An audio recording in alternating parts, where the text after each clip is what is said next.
교재는 349페이지 제5회 비대면 시험 대비 모의고사 연습용 1번 실무 이론 평가. 첫 번째, 재무상태표에서 법인의 자본금을 표시하는 방법으로 옳은 것은 주식 할인 발행 차금을 차감하여 표시한다. 맞나요?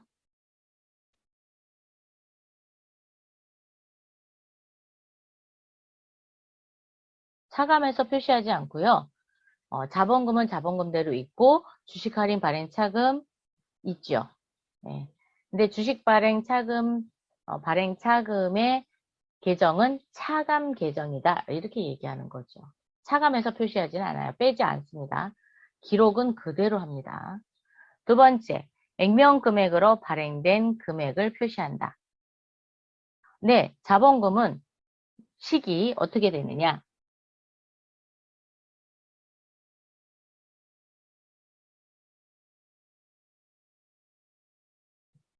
액면 발행 주식수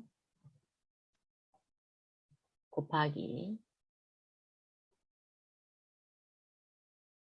액면 금액입니다. 요게 자본금이 되는 거죠. 그래서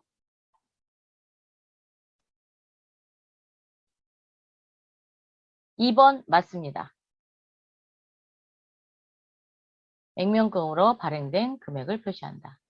주주의 납입금으로 표시한다. 주주의 납입금은 할증해서 받을 수도 있고 할인해서 받을 수도 있겠죠. 네.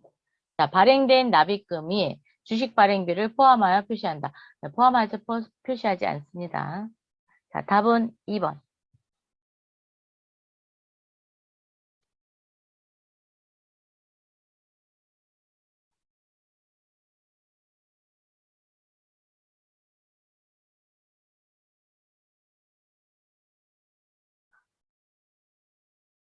두 번째, 다음 대화 내용 중 가에 해당하는 계정으로 옳은 것은 비유동 부채 중 재무상태표 일로부터 1년 이내에 상할된 금액을 대체할 경우 이용되는 계정이다.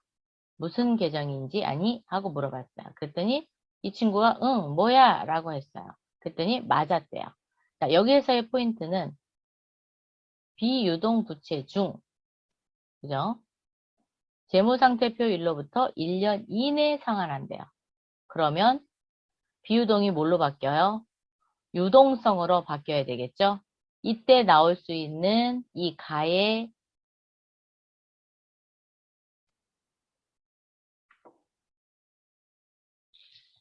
계정 과목은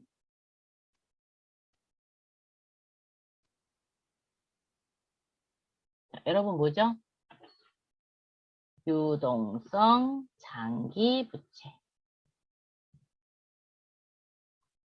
라는 계정으로 유동성 대체 붕괴를 일으켜 놓습니다. 그래서 가는 유동성 장기 부채. 자, 그럼 답은 몇 번일까요? 답은 3번.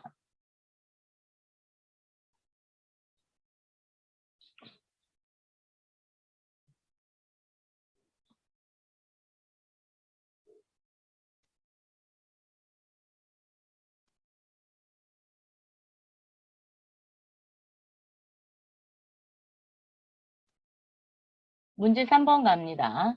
다음 중 재무상태표에 현금 및 현금성 자산에 포함되지 않는 것은 현금 및 현금성 자산에 들어갈 수 있는 건 현금. 현금은 뭐 주화나 지폐, 그리고 외국통화 이런 것들이 되겠죠. 그리고 보통예금, 당좌예금. 그리고 현금성 자산에 들어가는 거는 취득일로부터 만기가 3개월 이내에 도래하는 채권. 이런 것들이 해당이 됩니다. 자, 그러면 1번 통화와 타인 발행 수표. 타인 발행 수표 현금으로 정리하죠. 그래서 현금이 현금성 자산에 포함이 되고요. 당좌예금, 보통예금 되고 취득 당시 만기가 3개월 이내에 도래하는 채권 맞습니다. 단기간 내에 매매 차익을 목적으로 취득한 유가증권은 뭘로 분류하냐? 뭘로 분류하죠, 여러분?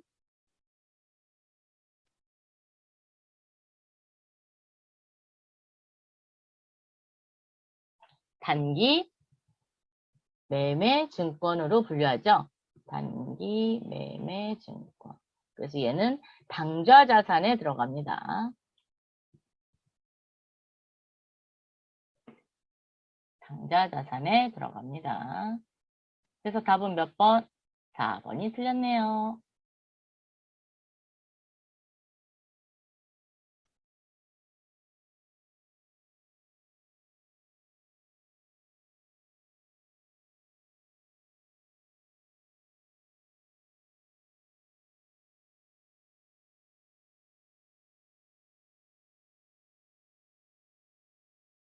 여러분, 현금 및 현금성 자산 다시 한번 설명을 좀 해드릴까요?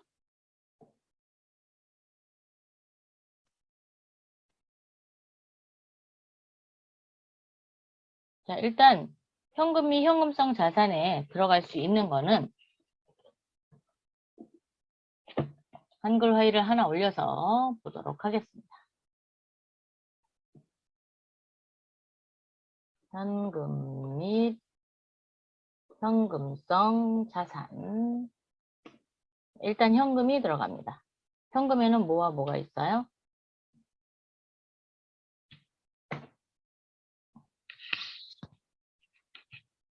통화. 그죠? 통화. 그리고 통화 그러니까 좀 그렇죠? 뭐라고 할까요? 주화. 지폐. 그리고 외국 환. 네, 이런 것들이 있죠. 즉 외국 돈. 네. 그리고 있고 그 다음에 이 현금 안에는 또 뭐가 있냐면 통화 대용 증권이 있어요. 통화 대용 증권. 자, 통화 대용 증권을 뭐가 있냐? 가장 여러분이 많이 아는 각종 수표. 뭐뭐 수표. 즉 여기에는 뭐 타인 발행 수표, 그 다음에 자기압 수표, 당좌 수표, 우리 회사가 발행한 거 말고요. 거래처가 발행한 당좌 수표, 타인 발행 수표, 그 다음에 자기압 수표, 또 뭐가 있냐, 여행자 수표, 이런 것들, 각종 수표들이 통화 대용 증권으로 들어가고요. 또 송금환이라고 있어요. 송금환은 우체국을 통해서 현금을 환으로 바꿔서 다른 우체국에 가서 찾을 수 있는 거예요. 그래서 송금환, 뭐 우편환,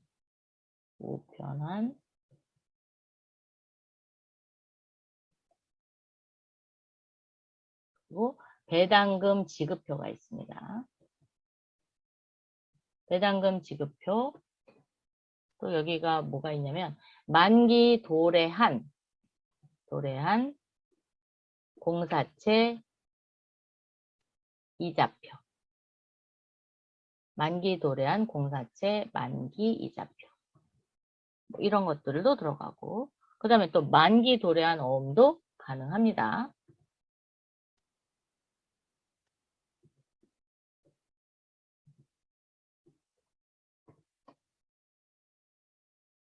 그리고 일납출금 어음,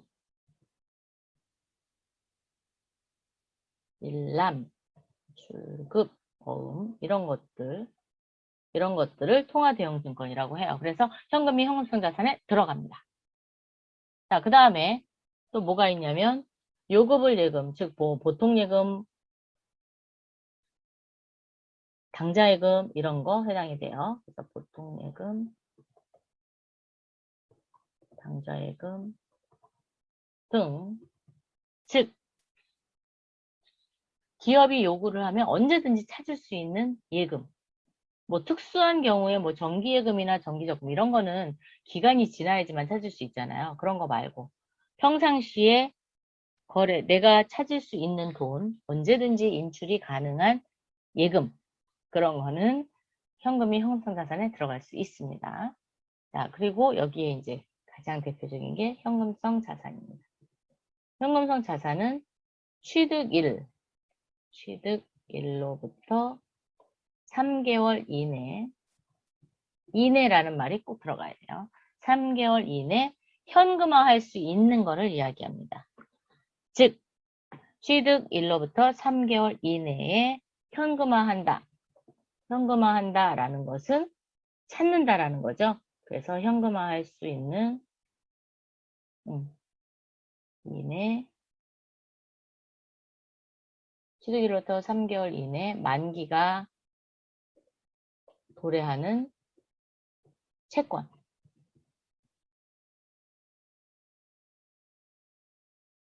또 뭐가 있냐면 취득일로부터 3개월 이내 환매 조건인 환매채 이런 것들이 있어요. 다시 여기 또 하나 걸면 취득일로부터 3개월 이내 환매 조건인 경우, 즉 다시 파는 조건인 환매채가 있습니다. 이런 것도 해당이 됩니다.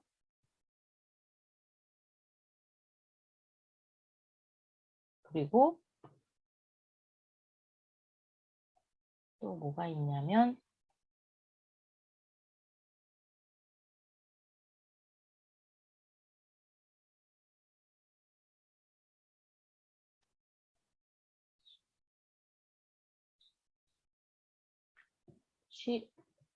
취득 당시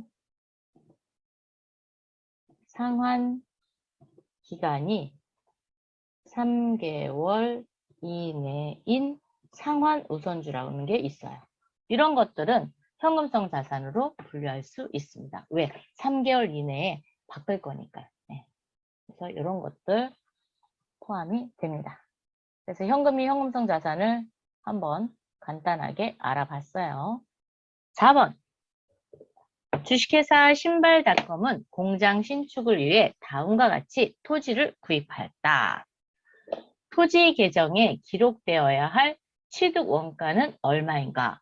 자, 토지를 구입할 경우에는 토지에 취득할 때 들어가는 부대 비용은 몽땅 다 더해야 됩니다. 자, 그래서 구입 가격,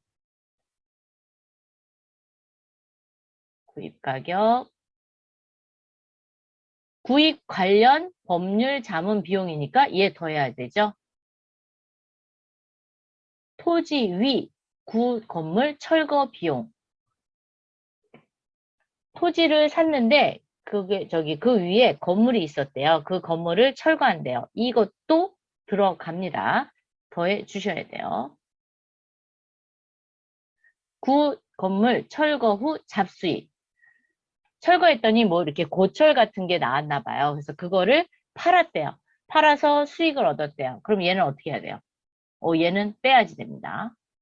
그래서 요 금액은 마이너스. 자, 나머지는 다 더하고 그러면 5,450에서 50만 원을 뺐습니다. 그럼 얼마 나와요? 5,400만 원. 답은 몇 번?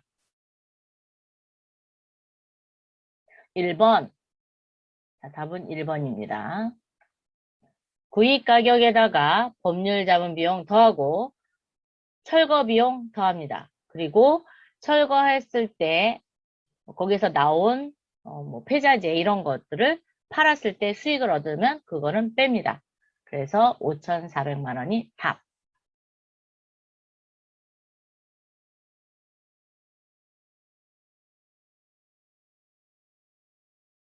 5번 갑니다. 다음은 기업에서 납부하는 각종 세금이다. 실무 상황에 따른 계정 과목으로 틀리게 연결된 것은 회사 업무에 사용 중인 차량에 대한 자동차세는 차량 운반구가 아니라 뭐예요? 세금과 공과죠. 세금과 공과. 이렇게 정리하셔야 됩니다. 네.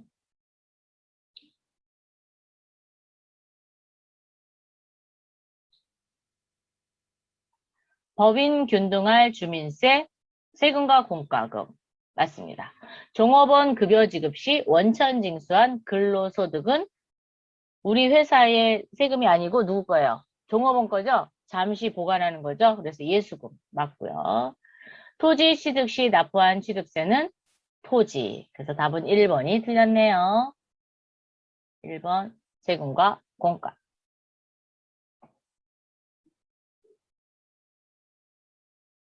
6번 다음 자료를 토대로 주식회사 신발닷컴이 취득한 매도 가능 증권의 취득 원가를 계산하면 얼마인가? 2022년 7월 26일 단기 시세 차익을 얻을 목적으로 액면 금액이 주당 5,000원인 주식회사 홍콩의 주식 500주를 주당 6,200원에 매입하였다. 이때 취득 수수료 만원과 취득 부대비용 2만원을 지급하였다. 여러분, 7월 26일 날 분계 어떻게 해야 돼요? 이렇게 할까요? 네. 여기에 7월 26일 분계. 일단 단기 시세 차익 목적이니까 뭘로요? 단기 매매 증권으로 하셔야 됩니다. 자, 그래서 차변에 단기 매매 증권 5,000원 곱하기 액면가는 필요 없습니다. 그래서 주식수 곱하기 매입 가격이 되겠습니다. 그래서 5,000원 곱하기 6,200원. 5,000원 곱하기 6,200원. 하면은 얘가 얼마인가요? 자, 계산기를 또 한번 두들겨 보겠습니다. 5,000원 곱하기 6,200원 했더니 3,100만 원이네요.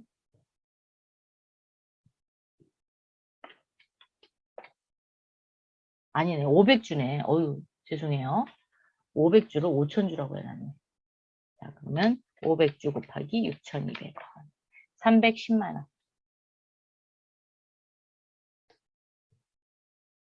자, 이렇게 되죠. 그러면 단기 매매 지권은 310만 원이 되겠습니다. 자, 대변에는 뭘로 줬대는 게 없어요. 그래서 그냥 현금 등으로 일단 처리해 놓고. 여기에서 이제 중요한 거는 요거예요. 취득 수수료와 취득 부대 비용은 과연 뭘로 처리하냐? 자, 얘는 영업외 비용으로 처리합니다. 영업외 비용.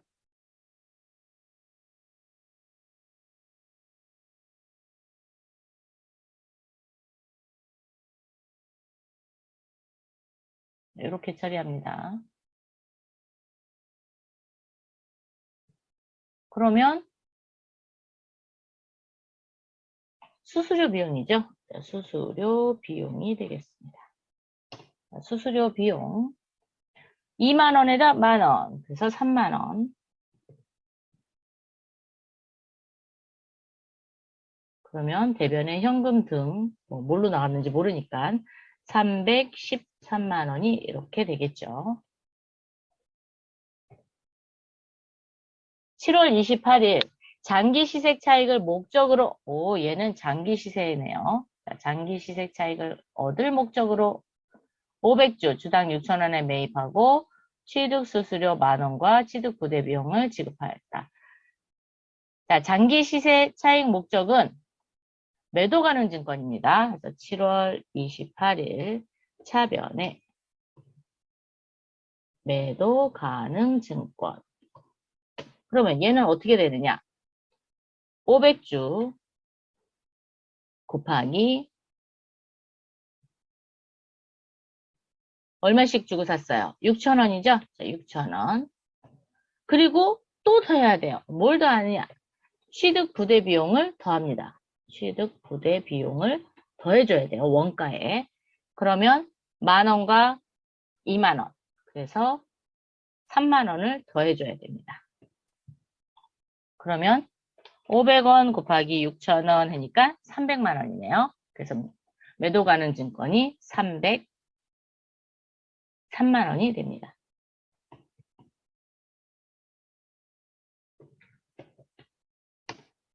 대변에 얘도 뭐 현금 등으로 나갔겠죠. 303만 이렇게 됩니다. 그런데 지금 문제에서 찾으려고 하는 거는 그렇죠. 매도 가능 증권의 취득 원가는 얼마냐고 물어봤으니까 우리가 문제풀이 한 거에서 뭐가 되는 거예요? 303만 원이 되겠죠? 자, 그래서 답은 몇 번? 답은 4번. 위에 것도 매도 가능 증권을 하시면 안 됩니다. 네. 이렇게 정리해 봤어요. 요거에 의해서 매도 가능 증권은 303만 원이다. 만기 보유 증권도 부대 비용이 발생하면 원가에 포함해 줍니다. 즉 영업의 비용으로 별도로 이렇게 별도 비용 처리하는 거는 단기 매매 증권 하나밖에 없어요. 그것만 조심하시면 되는 문제.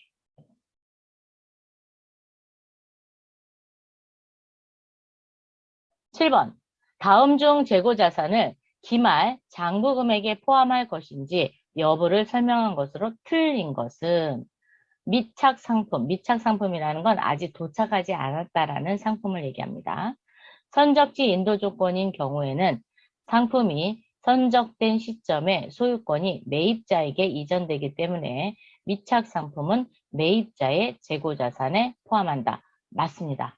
선적지 인도지권은 배에 딱 실었을 때, 즉 선적했을 때 그 시점에 소유권이 넘어갑니다. 그래서 판매자의 재고자산에서는 빼고 매입자의 재고자산에는 더합니다.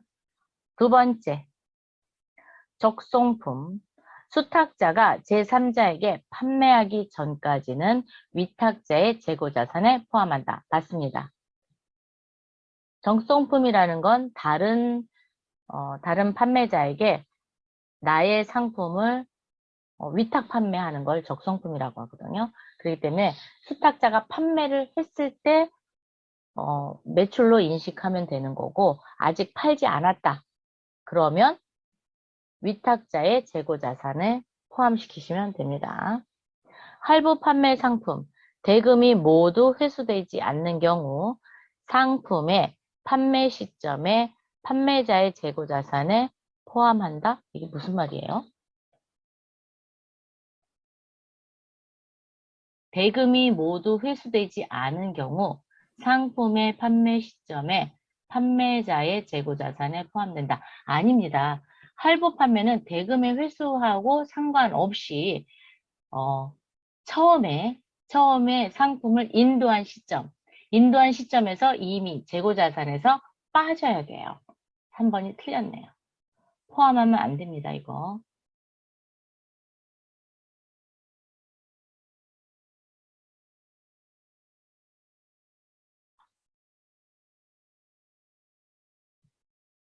4번. 반품률이 높은 재고자산. 반품률을 합리적으로 추정할 수 없는 경우에는 구매자가 상품의 인수를 수락하거나 반품 기간이 종료된 시점까지는 판매자의 재고자산에 포함한다. 네, 맞습니다.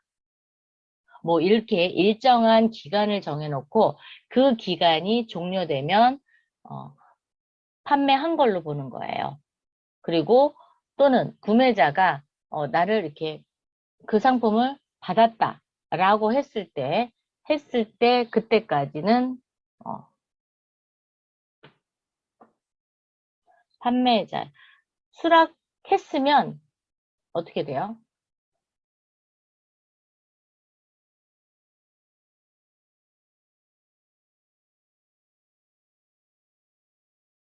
수락한 날까지만 판매자의 재고자산이고 수락하고 나면은 판매된 걸로 보는 겁니다. 그래서 4번도 맞는 답입니다.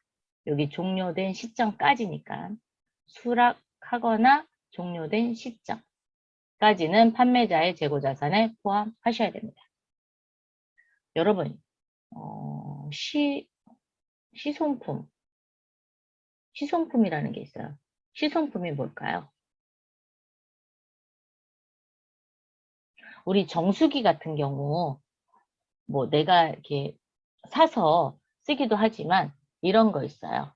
사용해보고 물건을 구입하는 거. 이런 걸 시성품이라고 그래요. 그래서 사용하는 기간에는 판매자의 재고 자산이에요. 그거를 뭐라고 얘기하면 좋을까? 의사, 그러니까 매입 의사를 표시하기 전까지는 판매자의 재고 자산이고 매입 의사, 즉 매입을 하겠다라고 이야기하면 그때의 판매자의 재고 자산에서 빼게 됩니다. 그거를 시성품인데 즉 사용하고 난 다음에 매입 의사에 따라서 재고 자산이다 아니다를 판결하는 거. 그거 시성품은 매입 의사가 결정되면 판매자의 재고 자산에서 제외시킵니다. 그것도 하나 알아두시면 좋을 것 같습니다.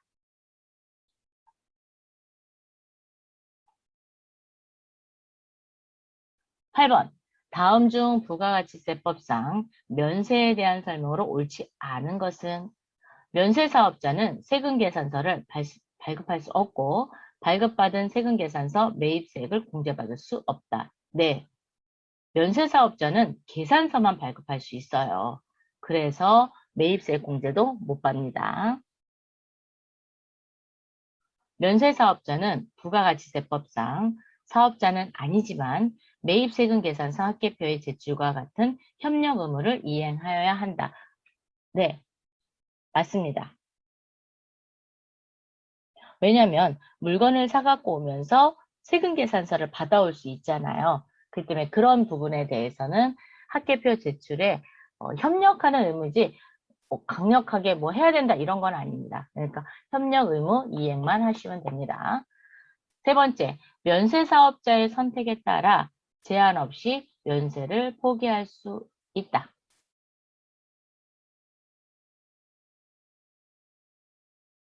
제한이 없는 건 아닙니다. 여기 면세 사업자는 제한 없이가 아니라 영세율을 적용 대상이 되는 경우에 그런 경우에만 면세를 포기할 수 있어요. 일반적으로 그냥 면세를 포기하는 건 아닙니다. 자, 그래서 3번이 틀렸어요. 면세사업자는 영세율 적용 대상이 되는 경우, 즉 일정한 조건에 되는 경우에 한해서만 면세를 포기할 수 있습니다. 그래서 3번, 제한 없이 면세를 포기할 수 있다. 그렇기 때문에 문장이 틀렸습니다. 4번, 부가가치세의 역진성 완화를 위하여 주로 기초생활 필수품 및 용역에 대해서는 적용한다. 맞죠? 네. 자, 면세를 적용하고 있습니다.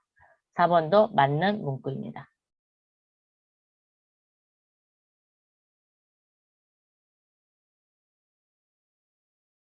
9번. 다음 거래는 모두 정상적인 전자세금계산서를 발급받은 경우로 부가가치세 매출세액에서 공제 가능한 매입세액은 즉 불공제되는 것만 찾으면 되는 거죠. 네. 그거 빼고 나머지는 다 공제 가능합니다. 상품 구입 관련 매입세액 공제되죠. 네. 접대할 목적으로 구입한 물품의 매입세액은 공제받지 못합니다. 얘는 불공. 비영업용 중형승용차 2000cc 당연히 안 되겠죠. 즉 1000cc 이상의 비영업용 승용차에 대해서는 공제받지 못합니다. 그래서 얘도 공제받지 못하고 면세사업과 관련된 매입세액 불공제 대상이죠. 공제받지 못합니다. 답은 1번. 상품 구입 관련 매입세액은 공제받을 수 있다. 10번. 다음 중 부가가치세법상 전자세금 계산서에 대한 설명으로 옳지 않은 것은 전자세금 계산서는 공인인증 시스템을 거쳐 정보통신망으로 발급하는 세금 계산서를 말한다. 네, 전자적으로 만드는 걸 얘기하는 거예요. 발급하는 거예요. 손으로 쓴 거는 전자세금 계산서가 아닙니다. 자, 그래서 정보통신망을 이용해서 발급한 세금 계산서를 말합니다. 전자세금 계산서를 발급하였을 때에는 전자세금 계산서 발급일 다음 날 밑줄 그으세요. 전자세금 계산서 발급일의 다음 날까지는 전자세금 계산서 발급 명세를 국세청장에 전송하여야 됩니다. 안 하면 가산세 내셔야 돼요. 3번 전자세금 계산서의 발급 및 수치는 전산설비 및 시스템에서 확인이 가능하다. 네, 확인할 수 있습니다. 전자세금 계산서 발급, 의무발급 대상자는 법인사업자만 해당한다. 법인사업자는 당연히 전자세금 계산서로 발급해야 되지만 또 누가 있냐면 개인도 발급하셔야 됩니다. 개인은 2022년 7월 1일 이전은 3억 원까지, 그리고 2022년 7월 1일 이후는 2억 원 이상 되면은 전자세금 계산서 발급하셔야 됩니다.